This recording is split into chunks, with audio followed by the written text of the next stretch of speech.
Dünyanın söz xəzinəsinə ən böyük töhfələrini vermiş Nizami Gəncəvi haqqında bir neçə kəlmə danışmağı, məlumat verməyi özümə boş bilirəm. İlyas Yusifoğlu'nun anadan olma tarixi 1141-ci il qeyd olunur. Ancaq vaxtilə professor Azədə xanımın qeydlərində bu doğum tarixinin 1139-cu il olduğu da qeyd olunurdu. Mənim fikrimcə 1139-cu ilin qeyd olunması daha ağlabatandır. Səbəb ondan ibarətdir ki, dünya söz tarixində həqiqətən bənzərsiz bir iz qoymuş insanın doğum tarixi də qeyri-adi hadisə ilə bağlı olmalıydı. Özünü yalnız özü ilə müqayisə edə biləcək bir sənətkarın doğum tarixi hansı səbəblə bağlı ola bilər? Çox güman ki, bu 1139-cu ildə baş verən zəlzələ ilə əlaqədardır. Məlumdur ki, 1139-cu ildə böyük bir zəlzələ baş vermiş. Təxminən o vaxt üçün 300 minə qədər əhalisi olan Gəncə şəhəri dağılmış, ətrafda dağlar uçmuş, Göygöl gölü əmələ gəlmiş və başqa hadisələr baş vermişdi. Şəhərin dağılmasından istifadə edən gürcülər də həmin vaxtı hücum edib olan qalan sərvətləri də onlar çapıb aparmışlar və həmin o çapxından da nə yaxşı ki, tarixi bir fakt kimi, maddi bir sübut kimi Gəncənin qala qapılarının biri Gürcüstanın Helat monastırında saxlanılır. Nizami Gəncəvidə çox güman ki, bu zəlzələ baş verən hadisədə anadan olmuş, bu təbiətdə baş verən qeyri-adiliklərdən biri də bu böyük insanın doğuluşu ilə əlaqədar olmuşdur. Ona görə mən bu fikrə həm də gəlirəm ki, istər şərq, istər qərb ədəbiyyatı olsun, onların hər birinin ən dəyərli nümunələrini izlədikdə görürük ki, Nizami Gəncəvinin əsərlərində olan elm, irfan, hikmət, bədii söz, məntiqi söz heç bir başqa əsərdə yoxdur.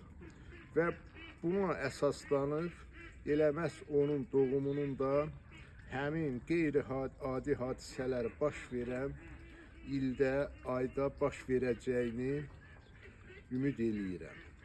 Nizami Gəncəvi həmin zəlzələ haqqında sonralar yazırdı ki, göyləri titrədən bu zəlzələdən nə qədər şəhərlər yox oldu bilsən, göylər də yer kimi olmuşdur əksan fələyin qurduğu bu oyunlardan.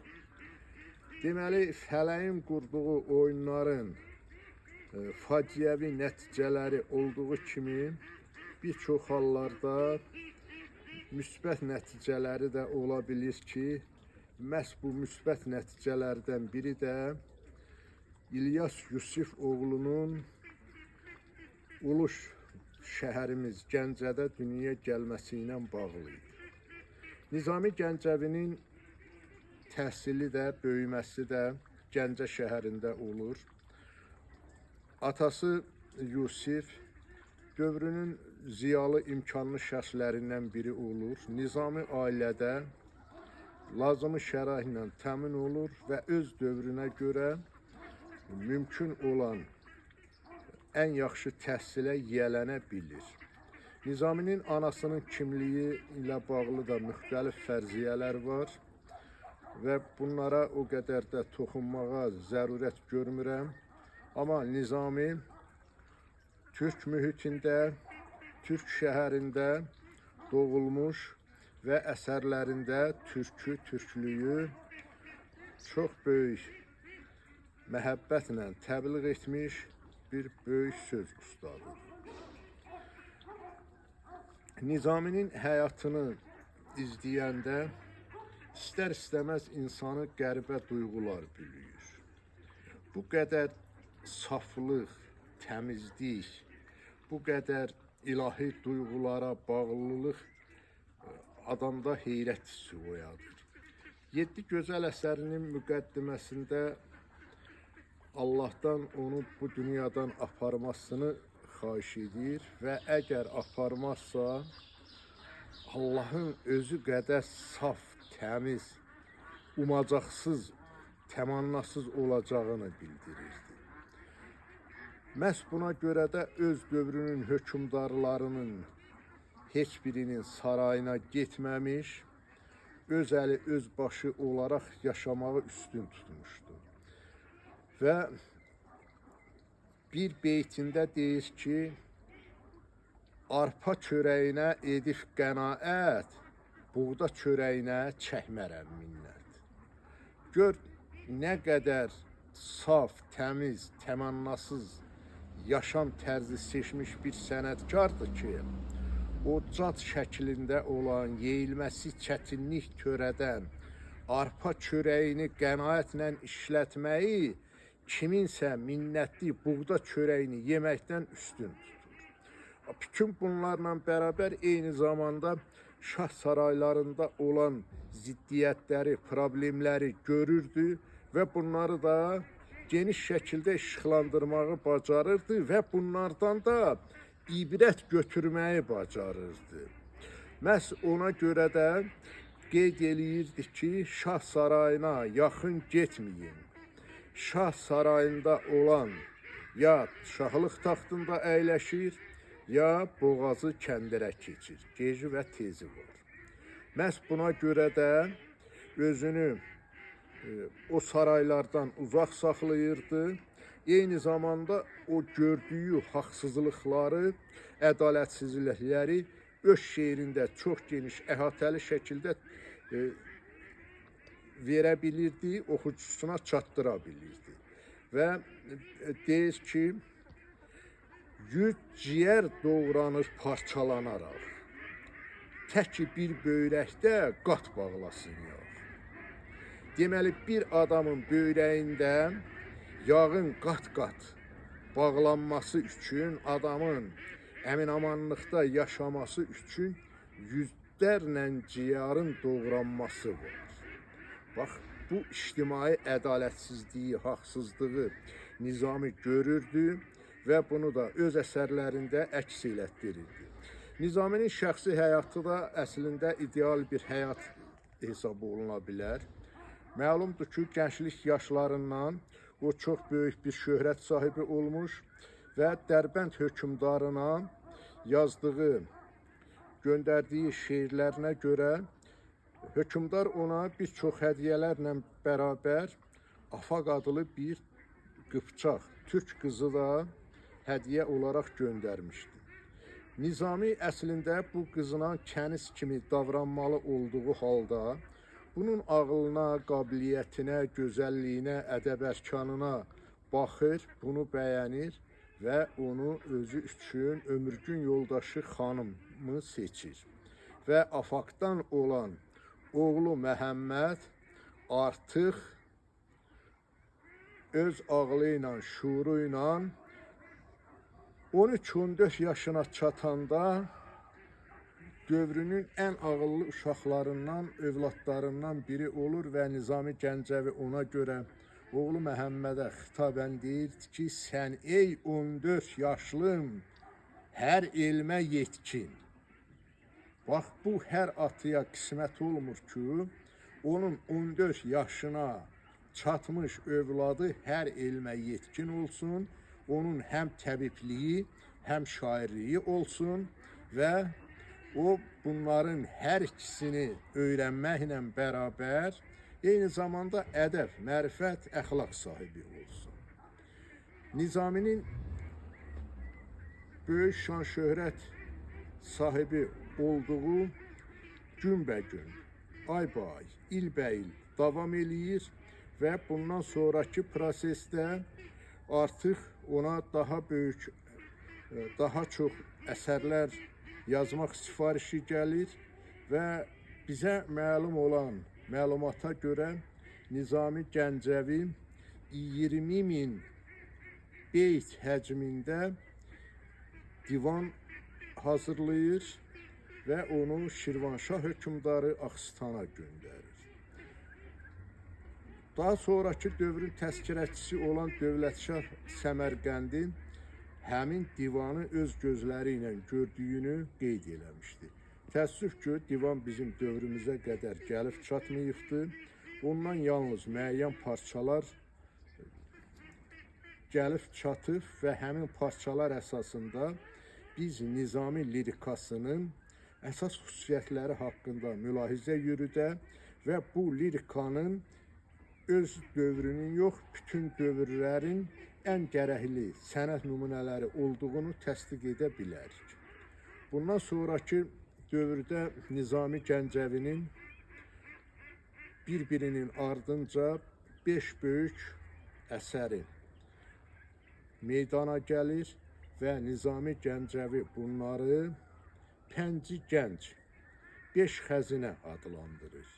Və bu 5 xəzinə şərq ədəbiyyatında o qədər geniş yayılır ki, Nizamidən sonra gələn böyük söz ustaları həmin 5 xəzinəyə uyğun olaraq ya 5 əsər yazmağa çalışmışlar, yaxud da 5 əsər yaza bilməsələr belə, həmin 5 əsərdən birinin mövzusu əsasında əsərlər yazmağa cəhd eləmişlər və müəyyən qədər nail olmuşlar.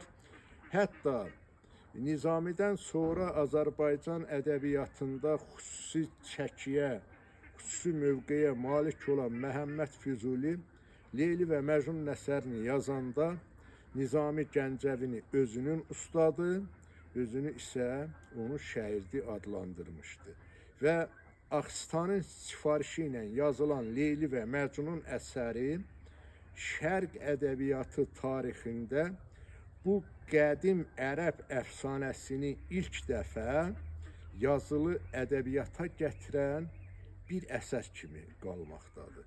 Və Nizami Gəncəvi də bu əsəri ilk dəfə, bu mövzunu birinci dəfə qələmə alan böyük söz ustadı kimi ədəbiyyat tariximizdə yaşamaqdadır. Təkcə bizim ədəbiyyat tariximizdə yox, dünya ədəbiyyat tarixində də yaşamaqdadır, qalmaqdadır.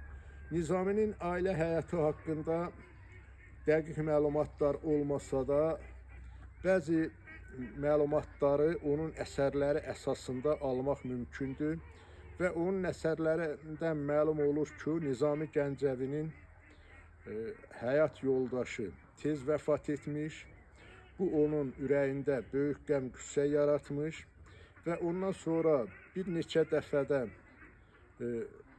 evlənsə də o yoldaşları da vəfat etmişdir. Şairin özünün vəfatı haqqında isə müxtəlif yenə təxmini mülahizələr var. O mülahizələrdən onun 1203-cü ildə, 1206-cı ildə və ya 1209-cu ildə vəfat etdiyi ehtimalları çoxdur. Son vaxtlarda daha çox qəbul olunan doğum tarixi 1241, vəfat tarixi isə 1209-cu ildir. Amma mən yenə ehtimal eləyərdim ki, Nizaminin vəfat tarixi böyük ehtimalla 1202-1203-cü illər arasında olmuşdur. Doğum tarixi haqqında ehtimalları dedim ki, məhz o Gəncədə baş verən qeyri-adi hadisə, zəlzələ ilə bağlı olaraq Nizaminin də həmin vaxtı dünyaya gəldiyini ehtimal eləyirəm.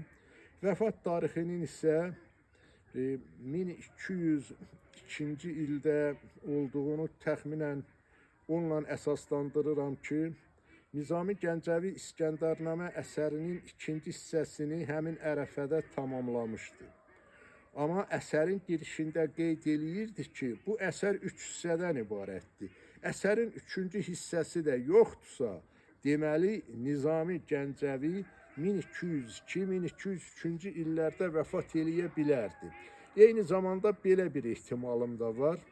Bu ehtimal bir qədər qəribə səslənsə də, amma bu da mənim içərdən, könül dünyamdan gələn hisslə, duyğu ilə bağlı bir məsələdir. Məsələnin mahiyyəti bundan ibarətdir ki, Məhəmməd Peyğəmbərimiz 63 il ömür sürmüşdü. Nizami Gəncəvinin də 1202-ci ildə vəfat etdiyini ehtimal eləsək və 39-cu ildə də anadan olduğunu əsaslansaq, Nizami Gəncəvi təxminən o da 63 yaşında vəfat eləyibdi, Peyğəmbər ömrü yaşayıbdı. Və bunu nəyə görə əsaslanıb deyirəm? Nizami Gəncəvinin əsərlərində Allahın təsviri, tərənnümü, o minacat deyilən o parçalar, Peyğəmbərə yazılmış təriflər, Peyğəmbərin həyat və fəaliyyətini işıqlandıran o səhnələr o qədər real, o qədər canlıdır ki, istər-istəməz oxuduqca adamda qeyri-adi bir heyrət yaranır. Yaxud da ki, Quran ayələrinin təsviri, şərhi, Qurana əsaslanan elm, hikmət o qədər zəngindir, o qədər dərin mənalıdır ki, bunu məhz Peyğəmbər səviyyəsinə ən yaxın olan bir şəxs yaza bilərdi. Və elə Nizami özü qeyd eləyirdi ki, Tanrı məqamında Peyğəmbərlərdən sonra şairlərin məqamı gəlir. Amma o şairlərin ki, onlar həqiqi mənada Allah aşiqidirlər, Allah dostudular, Peyğəmbərin yolunu, Quranın yolunu davam etdirən şairlərdir. Və Nizami Gəncəvi bu mənada həqiqi şeyx idi, həqiqi böyük Quran aşiqi idi, din aşiqi idi, böyük əqidə sahibi idi və biz onun əsərlərini oxuyub ibrət götürməli, özümüz üçün həyatda nümunə seçməliyik. Ustada rəhmət, sizlərə can sağlığı.